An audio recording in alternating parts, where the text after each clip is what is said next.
Hi అండి, అందరికీ నమస్తే. ఈరోజు చాలా ఈజీగా కప్ కేకు ఎలా చేయాలో చూపిస్తున్నాను.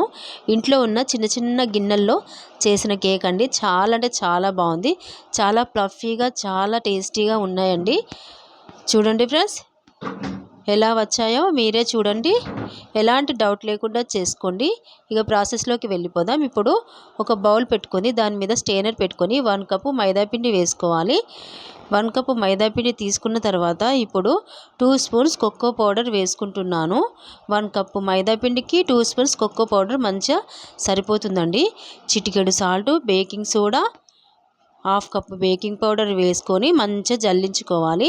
చూడండి ఫ్రెండ్స్, ఎలాంటి డౌట్ లేకుండా చేసుకోండి ఫ్రెండ్స్. చాలా ఈజీగా త్వరగా చేసేస్తారు. పిల్లలు కూడా ఇష్టంగా తింటారండి. టేస్ట్ అయితే అదిరిపోయింది. ఇలా మొత్తం జల్లించుకున్న తర్వాత ఇప్పుడు ఒక్కసారి ఇలా కలుపుకోవాలి. ఇలా కలుపుకున్న తర్వాత దీన్ని పక్కకు పెట్టుకుందాం. ఇప్పుడు మిక్సీ జార్ తీసుకొని 1 కప్పు మైదా పిండికి 1/2 కప్పు బెల్లం తీసుకున్నానండి. మిక్సీ గిన్నెలో వేసుకున్నాను. 1 కప్పు తియ్యటి పెరుగు వేసుకున్నాను. వేసుకొని మంచిగా మిక్సీ పట్టుకోవాలండి. చూడండి ఫ్రెండ్స్, ఈ విధంగా బెల్లం మొత్తం కరిగి మంచిగా జ్యూసీగా వచ్చేసింది కదా. ఇప్పుడు ఈ మిశ్రమంలో వేసుకోవాలి. ఇలా వేసుకొని మొత్తం వేసుకోవాలండి, సరిపోతుంది. కొలతలతో చెప్తున్నాను ఫ్రెండ్స్, పర్ఫెక్ట్గా వస్తుంది. ట్రై చేయండి. ఇలా మొత్తం వేసేసి ఇలా ఒకటే డైరెక్షన్లో ఇలా కలుపుకోవాలండి. చూడండి, ఇప్పుడు గట్టిగా అవుతుంది కదా. ఇలా గట్టిగా అయిపోయిన తర్వాత ఇప్పుడు 1/2 కప్పు నెయ్యి వేసుకుంటున్నానండి. నెయ్యికి బదులు మీరు స్మెల్ లేని ఆయిల్ వేసుకోవచ్చండి.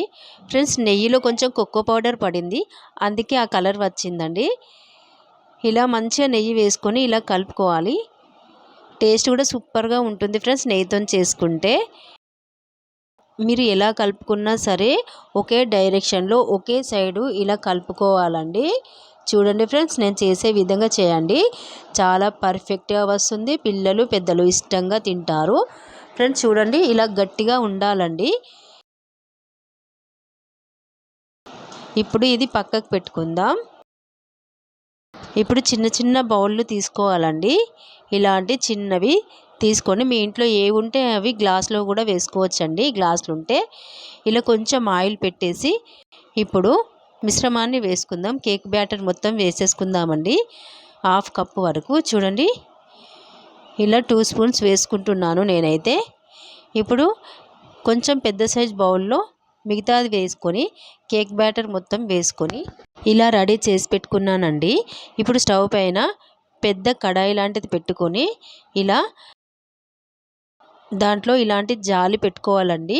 ఒక 10 నిమిషాలు ప్రీ హీట్ చేసుకొని మూత తీసి కేక్ బ్యాటరీ పెట్టుకోవాలండి.